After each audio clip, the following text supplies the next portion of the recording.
রাম নারায়ণ রাম, রাম নারায়ণ রাম, রাম নারায়ণ রাম। তুমি মিশতে মিশতেই চলেছ। তোমার সেই 8 বছর বয়সটা গেল কোথায়? তুমিই তো ছিলে, সেটা কোথায় গেল? মিশতে মিশতে এমনভাবে তোমায় টেনে নিয়ে গেছে, বুঝতেই পারোনি। প্রত্যেকেরই বয়স হচ্ছে, বড় হচ্ছে, বুঝতে পারছে না। তারপর যে বৃদ্ধ, এটা কি বুঝতে পারছো না কেন? প্রকৃতি বলছে তুমি যে আমার, এটা তো বুঝতে পারছো। এত সব বিষয়বস্তু, মাটি, জল, আলো, বাতাস দিয়ে তোমায় গড়ালাম, তাদের কি বিরাট ক্ষমতা, সেটা তো বুঝতে পারছো। তোমাদের যে বুঝ আছে, সাধারণ বাস্তবের যে বুঝ, যা নিয়ে চলাফেরা করছো, এই বুদ্ধি কি নতুন গজিয়েছে, না আগেও ছিল? একটা গাছের বীজ দেখছো, তার মধ্যে ফলও দেখা যায় না, ফুলও বোঝা যায় না। ফল ফুল বোঝা না গেলেই তার ক্ষমতা কি নষ্ট হয়ে গেল? ফল ফুল লতা পাতা কিছুই দেখা যায় না, শুধু দেখছো এতটুকু বীজ, তাই বলে কি তাতে কিছুই নাই? এই বীজ হতেই যে ফল ফুল হবে, সেই কথা তাতে লেখা আছে। বীজ থেকে অঙ্কুর হবে, বড় হয়ে এত বড় কাণ্ড হবে, ক্রমে ডালপালা ফল ফুল হবে। বীজ বলছে মূলাধারে ছিলাম, সহস্রারে ফুটে বার হলাম। ওর মধ্যেই সব ক্ষমতা নিহিত ছিল। যখন চেহারা নিয়ে বার হলো, তখন বোঝা গেল। দেহের বেলায়ও ঠিক তাই, বীজের আকারে আছে। এটা যখন ফুটবে, নিশ্চয় ফল ফুল নিয়েই ফুটবে। সেই ফল ফুল কি চৈতন্য, সুর, সাড়া যেটা ছিল, সেটাই চেহারা নিয়ে বেরিয়ে এলো। তার মধ্যে চেতন সচেতন রয়ে গেল। ফুল এখানে, তার থেকে গন্ধ বেরিয়ে গেল। তাতে ফুলের তো কোনো ক্ষতি হলো না। 1000 লোক গন্ধ পেল।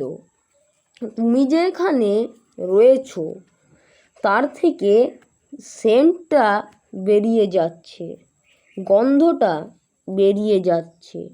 সেটা কি ধরে কাকে আশ্রয় করে যায়? সাধারণ গন্ধ, যেমন ধূপের কাঠিটা জ্বলছে, এর গন্ধও মিশে যাচ্ছে, ধরা যাচ্ছে না, দেখা যাচ্ছে না, অথচ প্রত্যেকেই বলছে গন্ধ পাচ্ছি। 1000 লোক বলছে গন্ধ পাচ্ছি। কি সুন্দর গন্ধ বোঝো, যা এতগুলো লোক পাচ্ছে, অথচ ছোট একটু জায়গা থেকে বের হচ্ছে। তারই তেজ কত দেখো।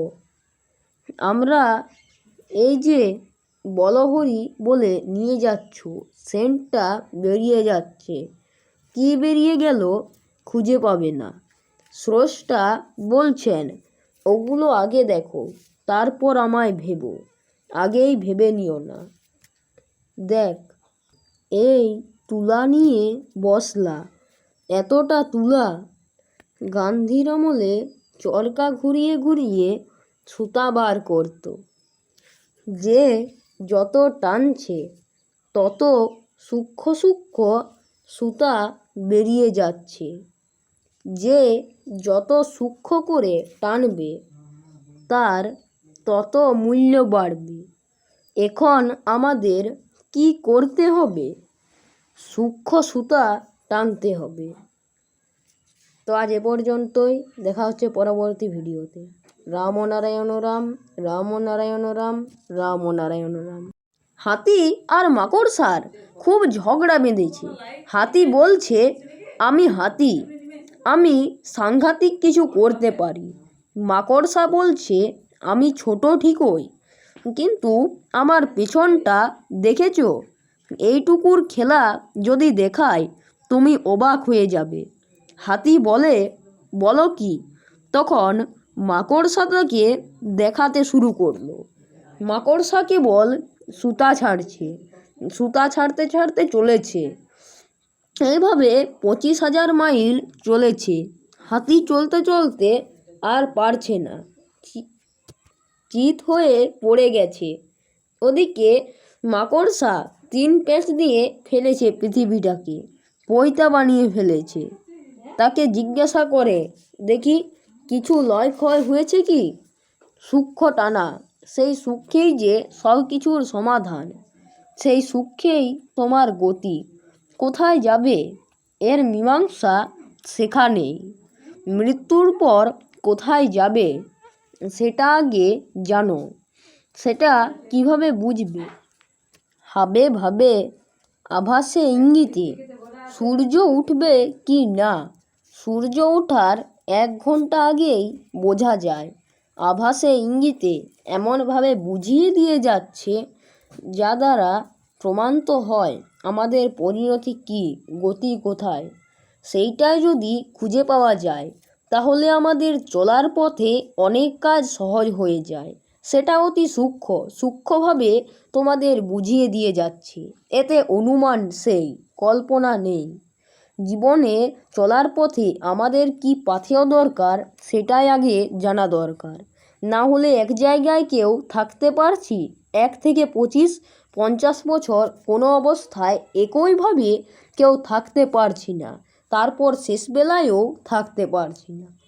রাম নারায়ণ রাম, রাম নারায়ণ রাম, রাম নারায়ণ রাম।